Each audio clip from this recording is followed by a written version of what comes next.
నమస్తే, నేను మీ Yamuna. Welcome to our channel. ఈరోజు మనతో పాటు ఉన్నారు టీడీపీ నేత పేర్ల పార్థసారథి రెడ్డి గారు. నమస్తే సార్. నమస్కారం అమ్మా. సార్, వైఎస్ కుటుంబం పాలిటిక్స్లోకి ఎలా వచ్చిందంటారు? దొంగతనాలు, దోపిడీలు, నమ్మక ద్రోహము, గెయిన్ ఫార్ మర్డర్ ద్వారా వచ్చిన డబ్బుతో రాజకీయాల్లోకి వచ్చారు. దుర్మార్గమే ఆయుధంగా, నమ్మక ద్రోహమే వారి రహదారిగా వచ్చారు. దాంట్లో సక్సెస్ అయ్యారు.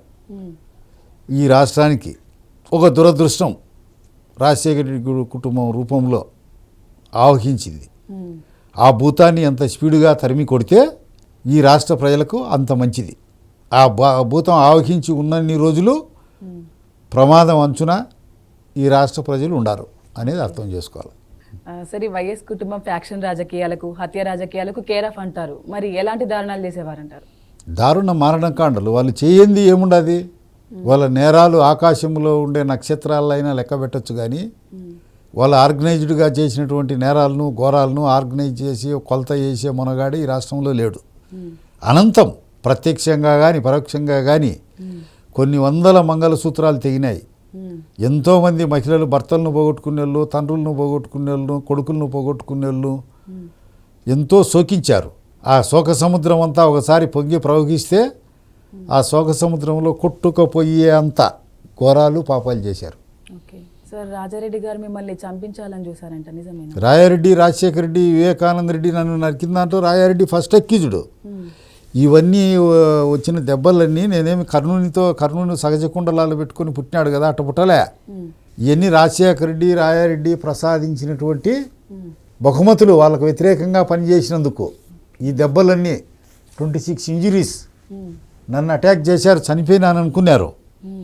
ఎట్లో అదృష్టవశాత్తు మా భార్య గాజులు గట్టి కాబట్టి, మాంగళ్య బలం గట్టిది కాబట్టి బతికి బట్టగట్టాను.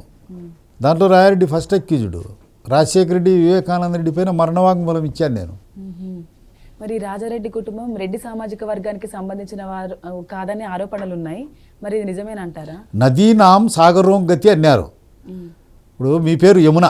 భారతదేశంలో ఉత్తుంగ తరంగ నినాదాలతో గంగా, యమున, సరస్వతి, గోదావరి, కావేరి, కృష్ణ ఇవన్నీ ఉత్తుంగ తరంగ నినాదాలు చేసుకుంటా ప్రవహిస్తాయి. అవన్నీ సముద్రంలో కలిసిన తర్వాత ఈ నదుల ఐడెంటిటీ ఉంటుందా?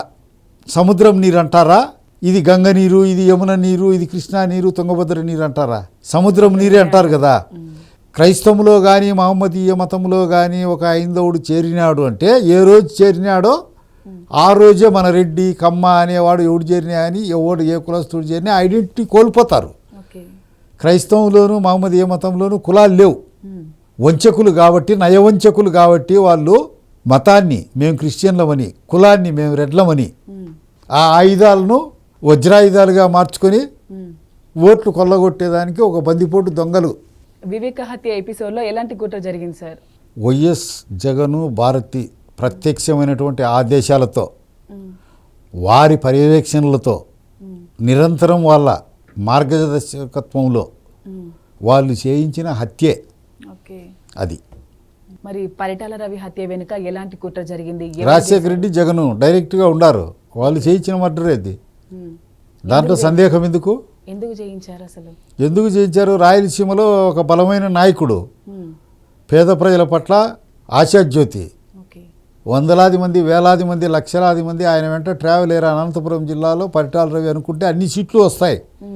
అటువంటి వారిని సంహరిస్తే జిల్లా మాకు హ్యాండ్ ఓవర్ అవుతుంది అనే ఒక దుర్మార్గమైనటువంటి ఆలోచనతో పరిటాల రవిని అడ్డు తొలగించారు.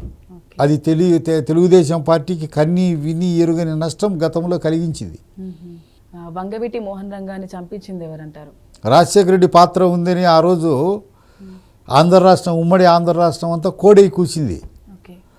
ఆంధ్ర ప్రాంతంలో ఒక బలమైన నాయకుడు, కాపు ఉద్యమ నేతగా, ఒక కాంగ్రెస్ నేతగా, లక్షలాది మంది అభిమానులు, సహచరులు, అనుచరులు ఉండే వ్యక్తిగా తయారవుతున్నాడు. అటువంటి పరిస్థితుల్లో విజయవాడలో పట్టు సాధించాలని, అప్పటికే వాళ్ళకు రాజు థియేటర్లు ఉండేటి, రాజశేఖర రెడ్డి చెల్లెలను గణపవరం ఇచ్చేవాళ్ళను, అక్కడ పట్టు సాధించాలంటే ఇలాంటి బలమైన నేత ఉండకూడదు అనే ఆలోచనలతో ప్లాన్ చేసి వేసేశారు. కేసులు వాళ్ళ పైన పడాయి. వీళ్ళు తప్పించుకున్నారు. వీళ్ళదంతా వెన్నుపోటే, చీకట్లో ఉండి కత్తితో పొడచడమే, లేకపోతే నీ చేతిలో కత్తి పెట్టి పొడిపీయడమే. నువ్వు వచ్చినట్టు నీ చేతికి కేసు వచ్చేట్టుగా. Thank you sir. మంచిదిమా. Thank you very much.